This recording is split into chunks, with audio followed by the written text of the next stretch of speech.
시련 가운데 부르짖던 기도가 모두 이루어지는 응답.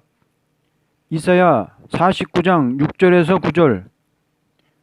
하나님께서 천지 만물을 말씀으로 창조하시고 사람에게 땅 위에 축복을 주셨습니다. 그런데 사람이 하나님의 말씀보다도 가장 강교한 뱀의 말을 듣고 범죄했으므로 땅 위에 축복을 받지 못하고 눈물, 고통, 죽음의 세상을 이룬 것입니다.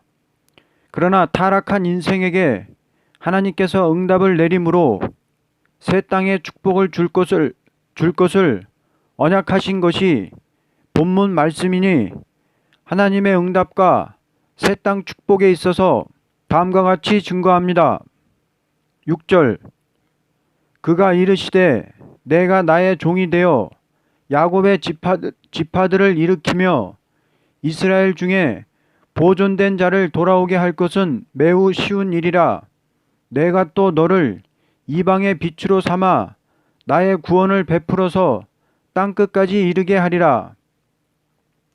하나님의 종이 된 자는 모태로부터 택함받아 한평생을 모진 시련 가운데 종말에 쓰여질 만한 인격이 되기까지 하나님께서 숨겨놓고 기르신 종으로서 그 입에 말씀의 검이 있어서 가감없이 말씀을 전하는 종이요, 그 인격이 마강한 살과 같이 용사적인 인격을 이룬 자가 전 세계적으로 말씀을 전할 때 야곱의 12지파와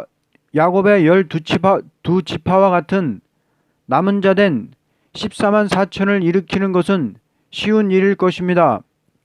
왜냐하면 그 종들도 다 하나님의 손 그늘에서 길러지고 있던 종들이므로 종말의 역사가 해돋는 데서부터 인치는 역사가 시작되면 그 종들은 금방 돌아올 것이기에 매우 쉬운 일이라는 것입니다.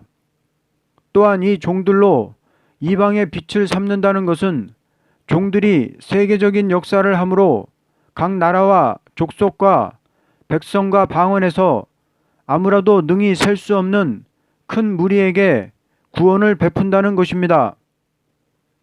이와 같이 종을 쓰시는 것은 세계적인 역사를 하도록 쓰시는 것입니다. 인생이 세상에 났다가 자기 하나를 위하여 살았다는 것은 영광 될 일이 되지 못하고 오히려 수치가 될 것이로되 전 세계 인류를 환난에서 구해내는 복음을 위하여 일한다는 것은 인간이 볼 때 아무런 존경을 받지 못하는 사람 같으나 여호와 보시기에 존귀한 자요, 그를 통하여 하나님은 영광을 나타내는 동시에 세세 영광을 줄 것입니다. 영광이라는 것은 잠깐의 영광도 있고 영원한 영광도 있는 것이니 영원한 구원의 복음을 위하여 목숨을 바쳐 일했다는 것이 아니고는 영원한 영광을 소유할 자는 전혀 없는 것입니다. 갈릴리 어촌에서 사람을 낚는 어부가 되라는 주의 음성을 듣고 따라가던 베드로의 사명의 역사로 세계 인류가 음부의 권세를 이기게 된다는 것이 얼마나 영광이며 동방 땅끝 지렁이 같은 야곱이 새 타작기같이 쓰여져서 태산같이 교만한 세력을 무너뜨리고 새 시대를 이룬다는 것이 얼마나 큰 영광입니까? 우리는 새 시대에 구원 방주를 이루는 초대교회 운동이 얼마나 영광스러운 일이라는 것을 알아야 할 것입니다.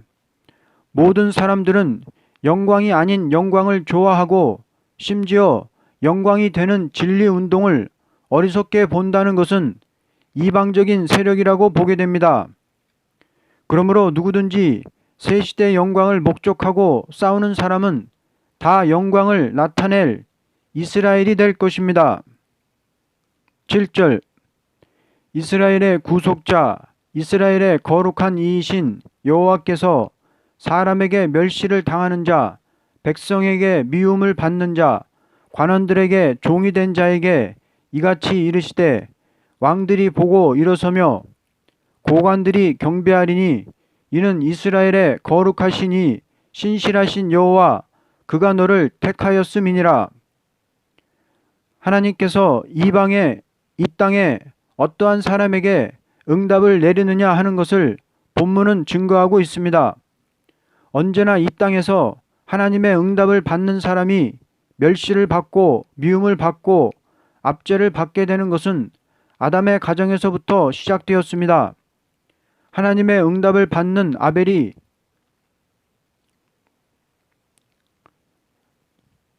하나님의 응답을 받는 아벨이 가정에서 형에게 멸시와 미움을 받고 피를 흘리는 일이 시작되어 오늘에 이르기까지 그 억울한 피는 이 땅을 적시고 있습니다.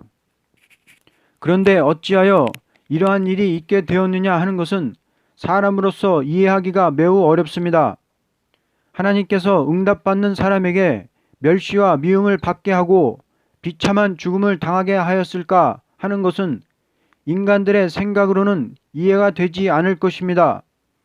그러나 이것을 합당한 일이라고 생각하는 자가 가장 완전한 지혜를 가진 사람이라고 봅니다.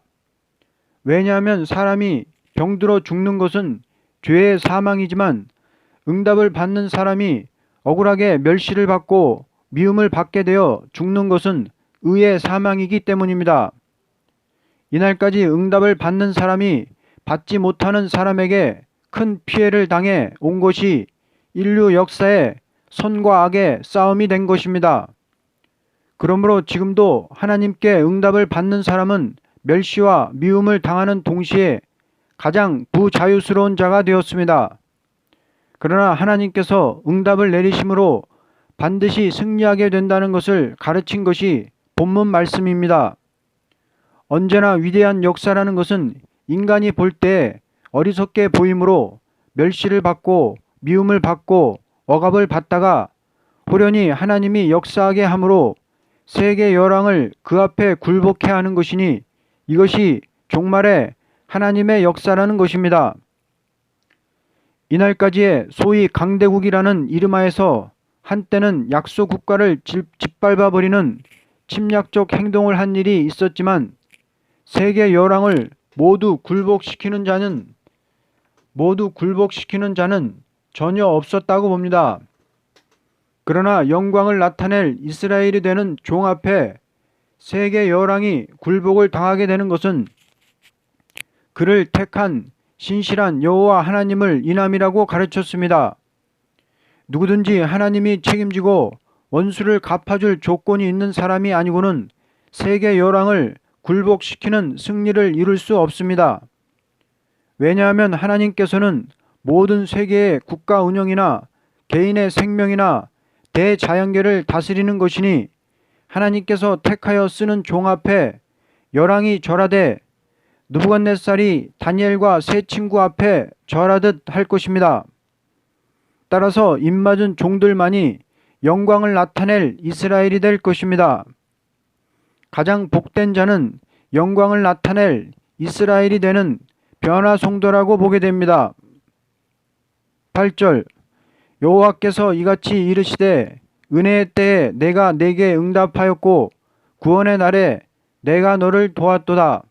내가 장차 너를 보호하여 너를 백성의 언약으로 삼으며 나라를 일으켜 그들에게 그 황무하였던 땅을 기업으로 상속하게 하리라. 여호와께서 이같이 이르시되 은혜의 때에 내가 네게 응답하였고 구원의 날에 내가 너를 도왔도다. 지금은 은혜의 때입니다. 그러나 응답을 받고 하나님의 도움을 받는 자가 심히 적은 것은 응답을 받는 때에 응답을 내리시는 하나님과 의합되지 못한 원인입니다. 하나님의 응답을 받아야만 될 때 이것은 등한시하고 사람에게 무엇을 얻고자 하는 것이 있으므로 응답을 내리시는 하나님과 원수가 되는 세상이 되었습니다. 인간들이 하나님이 없다는 무신론 사상을 가장 옳다고 생각하는 것은 어리석은 행동입니다. 지금은 하나님께서 잠잠히 계셔서 가장 진실하고 겸손한 자에게만 응답을 내리심으로 거짓되고 교만한 인간들은 자기가 응답을 받지 못하기 때문에 하나님이 없다는 무신론, 유물론 사상인 마귀 흑암에 빠지고 있는 것입니다. 그리고 하나님을 공경한다는 사람들까지도 인본주의 사상에 치우치게 되어 응답을 받지 못함으로 응답받는 일을 이단시하는 과오를 범하게 됩니다. 이와 같이 역사하시는 것은 택한 자에게 은혜로서 응답을 하시고 도와주시고 보호하심으로 새 땅을 기업으로 받게 하시는 것입니다. 응답이라는 것은 하늘에서 정한 뜻이 땅 위에 이루어지는 것을 말합니다. 하나님께서 미리 약속하신 말씀대로 응답을 내리되 택한 자를 실현시켜서 인정을 받게 하시고 인정을 받은 자에게 축복을 응답으로 내리십니다. 변화 성도에게는 모든 것이 땅 위에 응답으로 이루어지는 역사를 받되 택한 자의 원한이 이루어지는 다윗 왕국의 축복을 받게 됩니다. 이 응답이라는 것은 죄를 사함받고 은사를 받는 것이 아니고 은혜를 받은 자로서 시련 가운데 부르짖던 기도가 모두 이루어지는 것을 응답이라고 합니다. 내가 장차 너를 보호하여. 이 보호라는 것은 응답의 역사에 완전 승리를 이루는 열매가 됩니다. 사람이라는 것은 보호 없이 승리할 자는 전혀 없고 승리가 없이는 지상 축복을 받을 수가 없습니다. 하나님의 말씀은 목적이 세 가지로 되어 있습니다. 첫째, 죄를 사하겠다는 것이요. 둘째, 보호한다는 것이요. 셋째, 지상 축복을 준다는 것이 선지서의 세 가지 요소가 됩니다. 그러므로 그리스도의 십자가의 요소는 속죄의 은총을 이룬 것이요. 환난 가운데 보호라는 것은 속죄의 은총을 받은 자를 원수의 피해를 당치 않도록 보호해서 죽음을 맛보지 않고 새 땅 축복을 받게 하는 역사입니다. 이렇게 볼 때 우리나라의 애국가 하나님이 보호하사 우리나라 만세라는 것은 오늘 말씀과 부합되는 변화 성도가 받는 축복의 대지가 되는 말이라고 봅니다. 그러므로 하나님의 보호를 받는 자가 아니고는 언약의 말씀을 끝까지 증거할 수 없고 그 언약대로 이루어지는 축복을 받을 수도 없습니다. 나라를 일으켜 그들에게 그 황무하였던 땅을 기업으로 상속하게 하리라. 이 나라라는 것은 하늘나라를 뜻한 것이 아니고 이 땅의 성도의 나라를 가르친 것입니다. 성도의 나라라는 것은 변화 성도를 통하여 이루어지는 나라인데 복음이 천국을 위한 목적이 아니고 지상에서 새로운 시대가 온다는 것을 목적 두고 예언한 것이 선지의 예언입니다. 그러므로 말세의 변화 성도가 일어나는 역사는 이사야 60장과 같이 동방 역사로 이 땅 위에 새로운 나라가 이루어지는 것을 가르쳤습니다. 기독교의 이날까지 역사는 천국을 목적하고 역사했지만 종말에 이 땅이 황폐화되고 다시 새로워지는 새 땅 기업을 받는 것을 성도의 나라라 하는 것입니다. 이날까지는 응답을 받지 못하는 사람들이 응답받는 사람을 억울하게 피해를 주어도 여호와 잠잠히 계셨지만 새 땅을 이루는 역사는 절대적인 보호가 있게 됩니다. 그리고 보호를 받지 못하는 사람들은 이 땅이 황폐화될 때 전멸을 당하고 마는 것입니다.